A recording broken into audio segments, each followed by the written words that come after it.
welcome to Experiment Lab, the daily show with JK. I'm JK, your host, and I'm joined by my team. The entire gang is here. Let's welcome the newest member first, Elias. Once again, Hello. welcome back. We are on the next week, and also Walter is back. Walter, hopefully you're feeling better. Okay, back again. I thought Elias is going to take your place, replace you. I'm just kidding. Mm. Nobody can be replaced. Everybody has their own role to play here.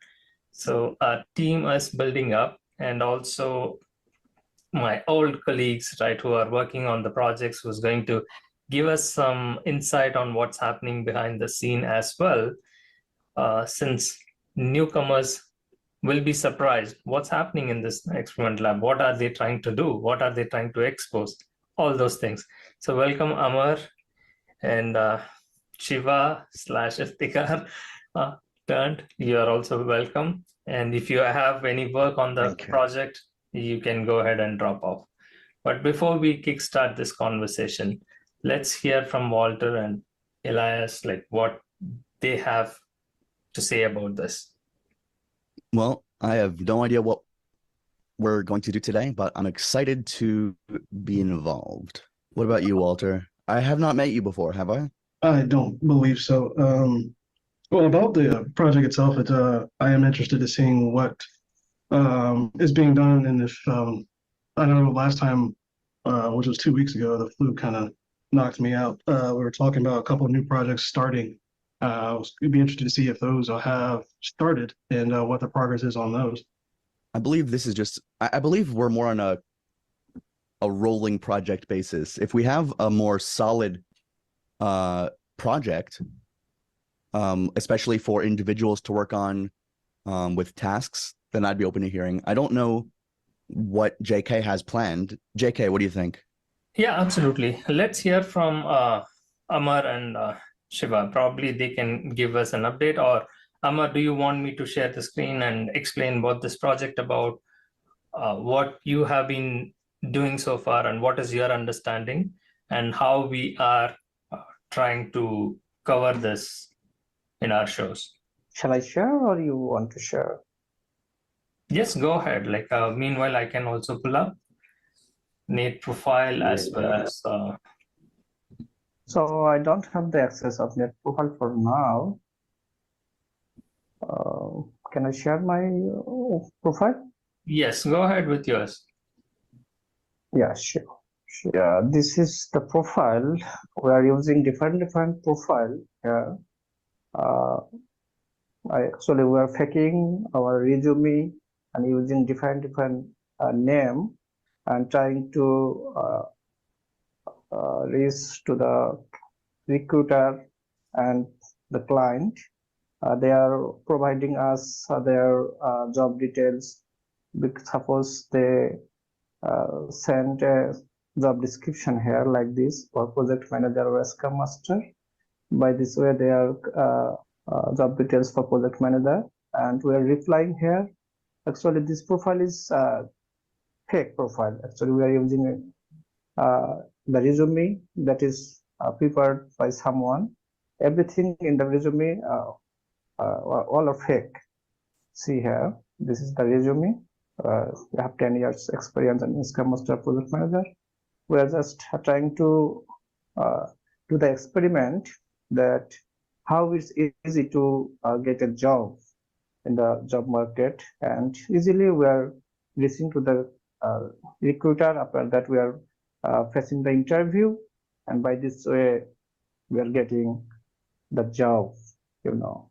Yeah, JK, if you want to share anything, you can add. All right, so let me pull into the Nate profile. So this is something like Nate profile has been handled by one other teammate. Like we lost some of them during this process or the journey. I would say beginning from every day, right, as a new, clearing up and cleaning all the inbox and checking all the mails, we got to know that like around 20 to 30 emails every day, like at least 10 calls per day we'll be getting in these profiles. For example, I'm just showing that like for the Nate one as such. So we can see like all these recruiters are reaching out, like saying immediate interview for this role. All we have to do is like communicate with them and get the phone call during our experiment show. And hopefully we will have fun with them, talk to them, and find out like where they are located, how they are doing it, because every other companies, right, so that is sending these emails are representing that like they are based in US and they will be calling us from US phone number, but we can establish that like they are not in US and none of them has any jobs in their companies. They are all middlemen. That's the business model they work with. So meanwhile, on the background, our team like Amar and others who are working on these profiles, they try to get the calls and record those calls and have those conversations with them. As Amar was explaining, right? So even with the fake profiles, we are able to get job interviews and like giving a proxy, right? Somebody else like giving an interview who is a project manager who can clear those interviews, gives the interview on behalf of Nate or Shiva or anybody else, and they get the job. Again, right? I'm not stretching the story too far to make an understanding, right? So if you go through this process, Elias and Walter, right? So you will be surprised, right? How is it possible? When we hear the story, like we will be wondering, like, how can someone who's faking can get a job, and how is it possible for him to work in billion-dollar companies, big banks, right? Bank of America, Citibank, Wells Fargo, or insurance companies, big insurance companies. We have a whole list of companies. So all these companies have implementation partners or billion-dollar IT companies like Cognizant, TCS, Indian-based companies as well. How they have completely hijacked this IT industry and they are operating it from the offshore model, and that is legally allowed. So that's my question. My question is like, how do we expose this legal loophole and find out like where are we heading, right? So let's say like Elias comes to me and say like, I need a job. I need a job as a project manager. I don't have experience, but we will get you a job. But all that you have to do is like listen to us and follow the instruction, what we tell you. That's the simple way. So the surprise part, like, why is this something that we are worried about, right? The reason is how it leads people to get into the trap of human trafficking or being modern day slavery. All those things are interconnected, and how people fall victim into this. So that is the whole process of this experiment. How does that lead into modern day slavery and human trafficking? Yeah, that's a good question. I would like Walter to answer, right? Again, Walter, you have the background research done and knowledge on, and you wanted to bring up those topics as well. So would you like to answer that? That's actually surprising as far as when it comes to being able to find loopholes in indirect ways that you shouldn't, especially for multinational corporations. I mean, there's been studies done by just changing people's names and whatnot that it would increase hiring rate, and people in the organizations didn't really check or anything. So none of that is honestly surprising at all. And it's not really all that shocking to, I mean, any other journalist that's studied that isn't going to be that shocked by it, because that's the thing that's happening across the United States and has for, I mean, probably since the internet became what it is today. So, I mean, I think the biggest thing is to actually be able to put it in a way that people can see from start to finish of why this is an issue, which would take someone who's been victimized by explaining how they went through the process, how they got hired, and then how they were abused in the process, and they felt like they couldn't do anything legally because of, if they got fired, they would have very limited time to find another job on the H-1B visa or be asked to leave the country. So I think that's kind of the big thing in how to explain it.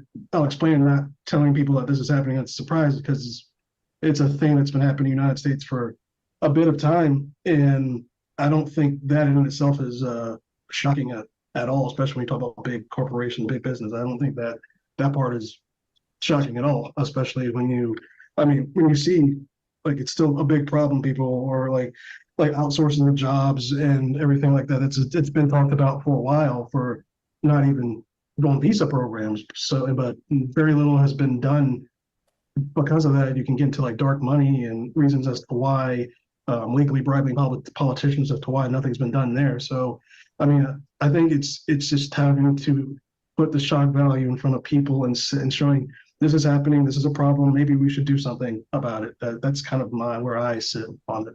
What's the process from the beginning to the end of the human trafficking? So these people who are hiring people who are on visas, I don't know how they determine that, but what does the process look like? Well, that would be, I mean, that is the part where we would have to get someone who's gone through it completely to tell the exact story of what they've gone through and how that process worked and why they felt trapped and they couldn't do anything, but even if they were having their rights violated. That's kind of where that's the big thing. Getting as many people as possible to tell that story is kind of where it's going to become a big news event, especially if they decide to do it on the record. I think that's kind of where the big thing will come. If people will talk about it on the record and say that I went through this, you can track all of this through this paperwork, and this is what happened. I think that's kind of where it's going to be, or there's still going to be a lot of questions as to, is this really a big deal?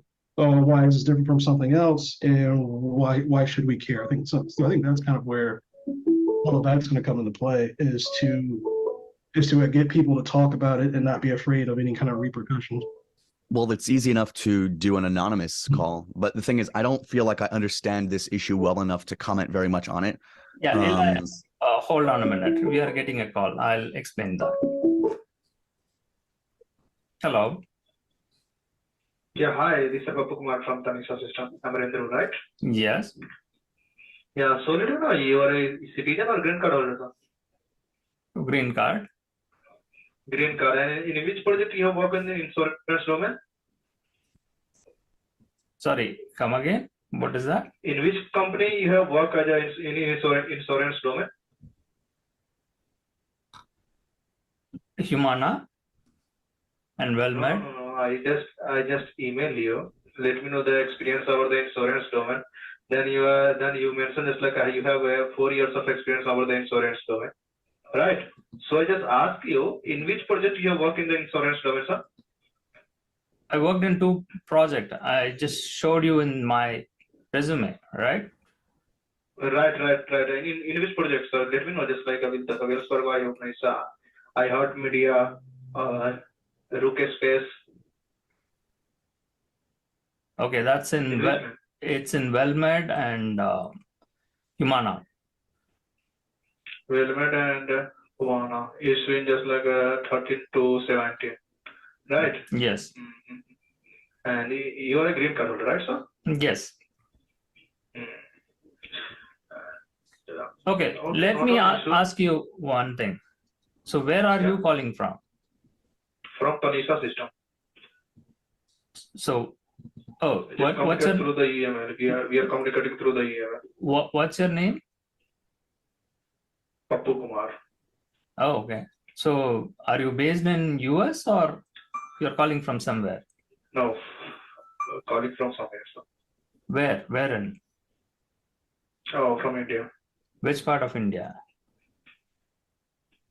In central part, sir. Okay, if you don't want to say, that's fine. But from Delhi, sir.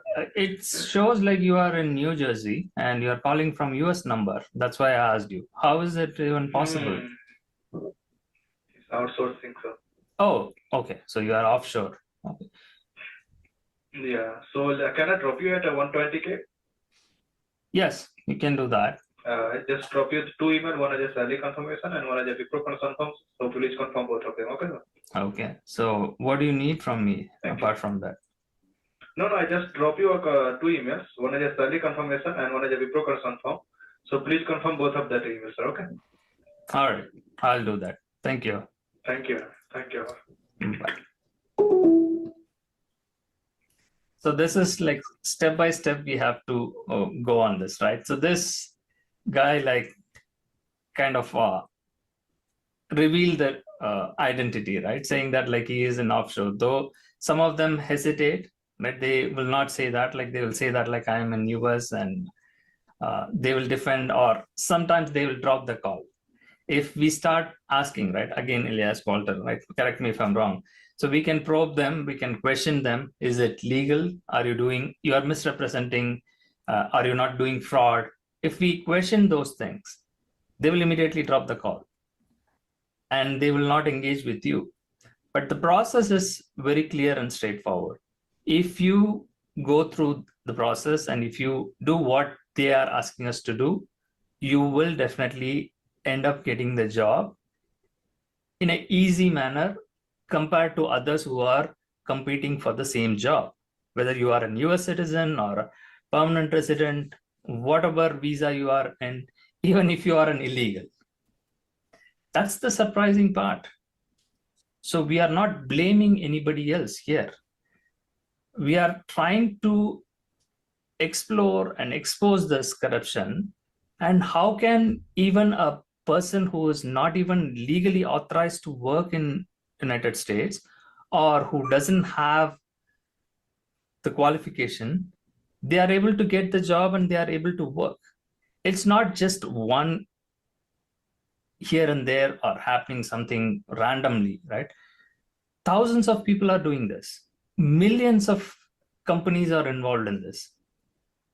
So that is where like the shock comes to us. Like, how do we even tackle this? How do we attack this problem? All I heard was that I don't know. I heard that he wants to hire someone. He admitted that he's offshore. He was honest about, I guess the conversation didn't have much in it, but if this just sounds like a normal hiring process, I must be missing something. I feel like I'm missing a part of this. Like what I don't understand why being offshore, I mean, having cheaper, service do the hiring for a large company, that seems like something a company would do. I don't know where that leads into extremes. Walter, you were saying something? No, I was going to say is, are these companies? I think that's the part that could be a big crux. Are these companies using the H-1B visas and then they're just applying for them and hiring whoever applies and not necessarily those who qualify for it? Yes, we will get to that part, right? So again, how it is connected to even the H-1B visa, like which is a non-immigrant visa, and all these companies also sponsor those things, right? So it is based on lottery system, and they try to rig the system, and they get the money from the candidates, from the employees. Like if you are going to do this experiment, Elias and Walter, right? They get the money from the candidates? I'm not sure what that means. Yes. They ask, like, you are a candidate, right? You talk to them, ask them, like, will you give a sponsorship to me, right? H-1B sponsorship. They'll say, like, yes, we will apply for you, but you have to pay us the cost of the visa, which is illegal, right? As per the H-1B visa laws, you're not supposed to, the employer not supposed to ask money from the employee to sponsor. Okay. So they just blindly violate that. Everybody violates that, all right? So we have a recorded evidence proof, and with the candidates' consent, like we even recorded that, and they threatened them, right? If you don't pay us for the fees, we will withdraw the petition. So it's like now they charge around somewhere around $5,000 to $10,000. I'm not sure like how much it is going to cost. So $10,000 they have to pay for the H-1B visa. And if they get selected, then they have to come and work here. And which is, the law says that if you are an employer and you have an H-1B visa candidate, the moment they are in US, until they exit the country, still they are employed with you, right? Whether you have a project or not, you have to pay them. That's the rule. And for that, like, what do they do? All these companies, if they don't get a project, they have to pay them money to run their payroll. Can you believe that? Wait, the employee does? Yes, employee has to pay them money to run their payroll. So I would want to hear that from I guess these companies directly asking for money. Do people on green cards say, "Oh yes, I'm going to pay you $5,000 for a green card or for a visa"? I don't see that as being. I mean, I don't know. I still feel like I'm missing something. Yes. Let's get to that point, right? Let's get to that point, and we will explore and expose these things with evidence, right? But right now, the question here, right? It looks like legitimate, as you said, right? For anyone, right? For a layman, right? Looking at this, okay, what's wrong in it? I don't see anything wrong. They are doing the business from offshore, and it is legally allowed. And they are just asking you to provide your information to submit to their client and get you a job. It is legally allowed, and also it is a transparent thing that is happening. Only thing is, like, they are misrepresentation of saying that, like, they are in US and calling from the US number, right? That's not a big deal. That's not a crime. And if you have an issue with that, like, obviously people can say that, why don't you take it up with the authorities, right? Make a complaint. Well, he admitted where he was from. Yes, that's what, right? What I'm trying to say is, will he admit the same thing if he is going to talk with a US citizen, right? For example, right, we have played with the Nate profile. That's why, like, we had the Nate profile. And if you are going to play as a Nate, and if you are going to ask them, right, I'm a US citizen, the first thing they ask, right, whether you are a US citizen or a green card. So we say that, like, we are a green card, the next follow-up email will come up with, share your green card copy or your DL copy. Okay. So is it legal? They're not offering job. Correct me again, right? They're not offering job. They are just submitting your profile, your resume to their client companies. They're just submitting it. Like, there is no guarantee that, like, you will get even an interview, right? 100 people might be applying for the same job. But they assure you, if you share those legal documents, provide your social security number, your date of birth, every other thing. Okay, yeah, Amar, thanks for pulling that up. Last 4 digits of social security number. Yes. Please share your green card copy, DL copy, and all these details below. Okay. I still don't see anything wrong with this. So let me ask you, will you be willing to share your details? All of these details? Yes. I've shared these details before. Yeah. None of these details are infringe too much into, my privacy. I've given last 4 digits of social security number to a lot of different places. Email, where I live. Yeah. LinkedIn URL. That's fine. I don't this is not asking for my mother's maiden name and full social security number. Yes, we will come to that part, right? So what you said was, like, valid. I do agree on that, all right? But in terms of discrimination, right? When you look at it during the hiring process, that's why, like, we have the laws in place, right? You are not supposed to discriminate based on race, gender, nationality, and all those things, right? Mm-hmm. So the minute you share all your details, they get the chance to discriminate, right? Well, I don't see them asking for gender either way, but they have the chance to discriminate. Every company has the chance to discriminate. The laws are in place. But they all have the chance to. It's not, I don't necessarily see that as something uniquely, passport, sure. They know whether you're male or female. They know what your name is, but, like, it's not, I still don't see that as something very extreme. That's exactly my point as well, right? So all these things so far looks legitimate, right? That's why, like, I want to play this out with you, right? You're a newcomer and you're questioning all these things. Yes, what is wrong in that, right? So from their standpoint also, right, what is wrong in that? It's legitimate. All the people are doing this. All the companies are doing this. But if you notice it, right, so these bigger companies, right, they have mentioned it client as Wipro, the other one as Cognizant or TCS. All these are billion-dollar companies, which also has a hiring department, has an HR manager and recruiters. And none of them will deal with you in this manner. They will not ask you to submit these details before offering you a job. The details No. of the company you're going to be working for? Yes, all these clients, right? So all the end clients, they call it as end client.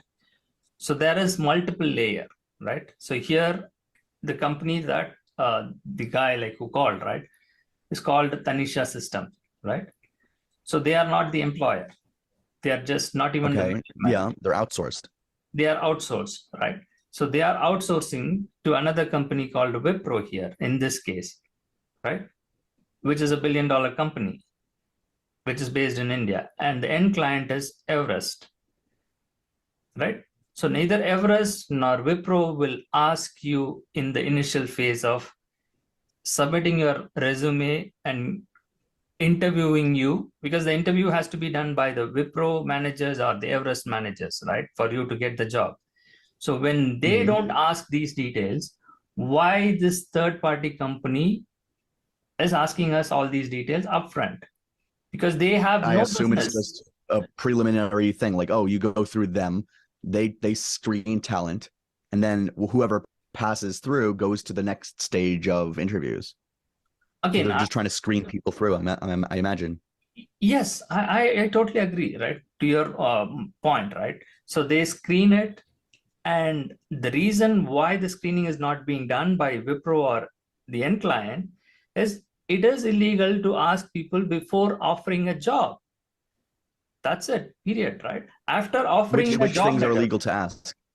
see, after you can ask, interview the person, right, whether he is qualified for that position, whether he has that experience. You find it out, right? That's what like the interview is for. Why do you interview candidates? And they are taking the short route, right? The reason is there are a lot of fake and a lot of process involved. It takes a lot of time for them to do it. That's where the fun part is, like, they have outsourced these illegal activities to these smaller companies. And after you get the offer, they are going to do a background check on you, right? They will check 7 years of employment history, 7 years of address proof, whether you have stayed in US, whether you have a criminal record. All those things will be done. Even in some cases, banking client, they go to the extent of doing a drug test, right? And a full national criminal record check. Everything will be checked before even onboarding you to the project, to the client project. So that is the legal process. From my understanding, that is the legal process. I worked in big companies, Fortune 500 companies. They follow through those things in a legal way. Because if you do it outside of this, like what we are showing right now, in this manner, anyone can file a complaint and they can sue them or take them to the court. And obviously these companies, right, will say the same thing, right? You found out, right, we are doing malpractice or fraud or whatever you term it. Why don't you sue us, right? Take us to the court. Who has the time and energy or money to do that? That's where, like, we are in the rat race. Nobody cares. Like, okay, fine, that guy is doing fraud. Who asked you to not to do fraud, right? You also do, and you make money. That is the logic in which every other business is competing and operating this. Again, we can continue to talk on this. We can explore more. I don't want like to dump in all the information at one go, right? So that's why, like I said, everyone who volunteers, and Amar and Shiva, whoever has been in our team, has been working on this process. They have been assigned a profile and asked to follow through on that profile. Try to get involved in this, try to understand and see for yourself how this is not legitimate and how this leads to others who can fall victim and get trapped in the system. And there is no solution. Nobody can escape from this. You don't have opportunity to get justice in this. That's our experience so far. I mean, the only thing I can advise is only look for jobs through job websites or through the website of the original client himself. Why would anyone go through the middleman if you can go directly to the job itself? Companies put the jobs on their websites. Exactly. I would never trust a job offer from just an email out of the blue. I mean, if some people fall for that, I guess education or exposure is the best way to prevent it. If you just, expose, like tell people that, oh, just don't accept job offers through email and only look, on LinkedIn, on Indeed, on Monster, on the company's website itself. That's the easiest way, I assume. Anyone wants to respond to that before we? Yeah, the 95% people, they seek job opportunity through third-party tool only. They never go through company own profile. Moreover, the company or the big corporates, they, in fact, intentionally they want to get the people recruited or candidate recruited through third-party panel only. But if this is targeting people with green cards, then if someone has a green card, could they not just get that email, see, oh, this person works for this company and this is the job they're offering. So why not go to that company's website, see if it's even there, and apply directly there if it is. Most people on the H-1B visa aren't going to have the green card yet. That's later on in the process. That's after, I think it's after 6 years, then they can apply, and then getting approved of a green card then is very iffy at that point, I think. Then I still don't see how that doesn't stand for my point. The process of getting a green card would still be the same and even more secure if it goes directly to the company. Yeah, I mean, I do agree. If you can go directly through a company itself, that's the best way. I've never personally given that kind of information to anyone before a hiring process. I really wouldn't, because I don't know what they're going to do with it, and that's the reason as to why you need all that. If I'm not even hired yet, comes into question, because that should be for like payroll type of stuff and tax stuff, not for. Mostly not. I've applied to a lot of jobs, and that information was relatively typical. I can give you a simple example. Why people mostly want to go to supermarket like Walmart? Because they get everything there. They have more choice. The same way, recruiters is not only connected to only one company, they are connected to several various companies. Mm-hmm. So people, this is why preferably, used to contact to, recruiters only. The reason behind, they are not only, they do not only look for only one job, because if they directly go to the one company, they have only one choice. They maybe get selected or may not be. However, if they go through third-party panel or through recruiters, there are various jobs openings are there. He can find, search there and apply for those jobs. But the individual recruiter is only offering one job anyway. If you get contacted by a recruiter, they're offering this one job. So it's still on a one-by-one basis. It's not like that one recruiter has access to many other jobs, whereas a job website would. There's more questions and more calls are coming in, right? We will continue to explore this, and it was a nice conversation. That is one thing I really enjoyed, having a group and also bringing out like all viewpoints and all questions as well. We will continue to do this. Right now we are signing off. Thank you all.